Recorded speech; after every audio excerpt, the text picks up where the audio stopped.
नमस्कार, स्वागत है आप सभी का बोनाफाइड फैक्ट्स में। स्वास्थ्य व्यवस्था को लेकर देश में बार बार सवाल उठाए जा रहे हैं। एक तरफ सरकार कोरोना के समय में अपने प्रयासों को गिनाने में लगी है, तो वहीं दूसरी ओर आम जनता ये सवाल कर रही है कि ऑक्सीजन न होने के कारण, वेंटिलेटर्स खराब होने के कारण उनके अपनों की कितनी मृत्यु हुई है। इन दोनों ही बातों पर हम आगे इस वीडियो में गौर करेंगे।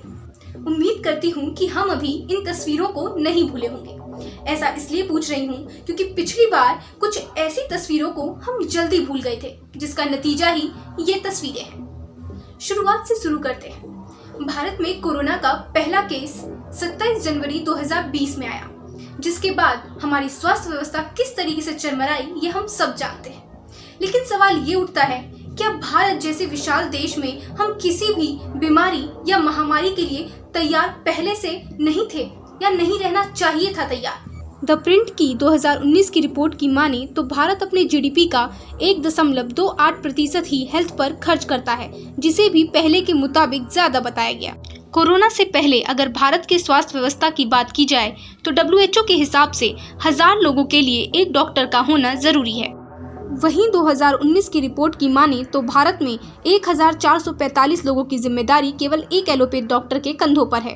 वहीं उत्तर भारत में हरियाणा में 6287 लोगों की जिम्मेदारी केवल एक एलोपैथ डॉक्टर के कंधों पर है, जबकि उत्तर प्रदेश में 3692, उत्तराखंड में 1631, पंजाब में 778, हिमाचल प्रदेश में 3015, जम्मू कश्मीर में 1143 लोगों की जिम्मेदारी एक एलोपैथ डॉक्टर के कंधों पर है। आंकड़ों से आप इतना तो समझ ही गए होंगे कि हमारी सरकार ने हमारे स्वास्थ्य के लिए कितना कुछ सोचा हुआ था।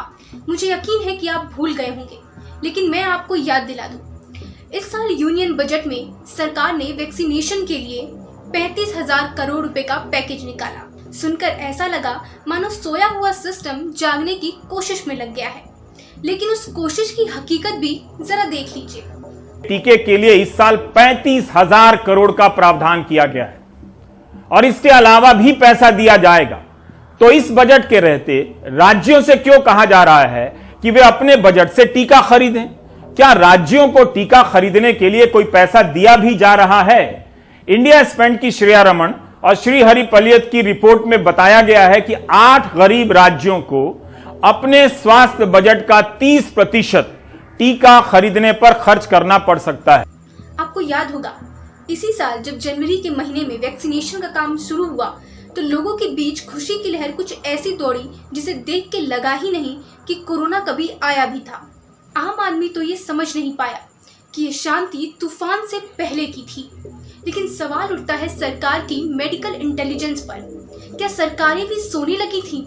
नहीं, अगर ऐसा कहा जाए तो ये गलत होगा, क्योंकि एक के बाद एक ट्वीट्स, एक के बाद एक कानून, एक के बाद एक रैलियां तो कुछ यूं निकाली गई मानो अभी तो पार्टी शुरू हुई है।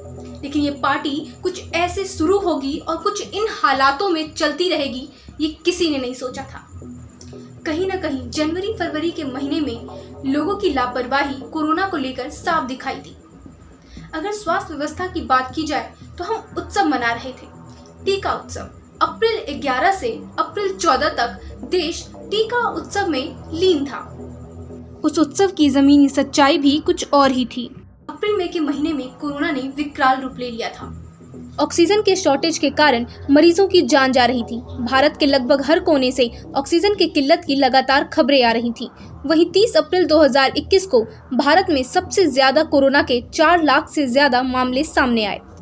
आम आदमी के पैरों तले जमीन जरूर खिसकी होगी। न जाने सत्ता की कुर्सियां कैसे बची रह गई। यहाँ सबसे बड़ा सवाल उठता है सरकार की तैयारी पर कि ऑक्सीजन को लेकर सरकार की तैयारी क्या थी या फिर कुछ थी ही नहीं। यहाँ सवाल उठता है कि उन कमेटियों का क्या, जिनको पिछले साल सरकार ने कोरोना महामारी के बदलते रूपों को समझने के लिए बनाया था। जब सरकार की कमेटियां फेल हो गई तो 8 मई 2021 को सुप्रीम कोर्ट ने नेशनल टास्क फोर्स बनाया, जिसे ऑक्सीजन की पूर्ति देश भर में करने का जिम्मा सौंपा गया। स्वास्थ्य व्यवस्था को लेकर सवाल यहाँ पर खत्म नहीं होते। पीएम केयर फंड से आए हुए ज्यादातर वेंटिलेटर्स लोगों की जान बचाने में असफल रहे। या तो वो खराब थे या तो उन्हें ऑपरेट करने के लिए ऑपरेटर्स ही नहीं थे। कुछ दिनों पहले ही यास तूफान के कारण बिहार में स्वास्थ्य व्यवस्था की पोल फिर से खुल गई।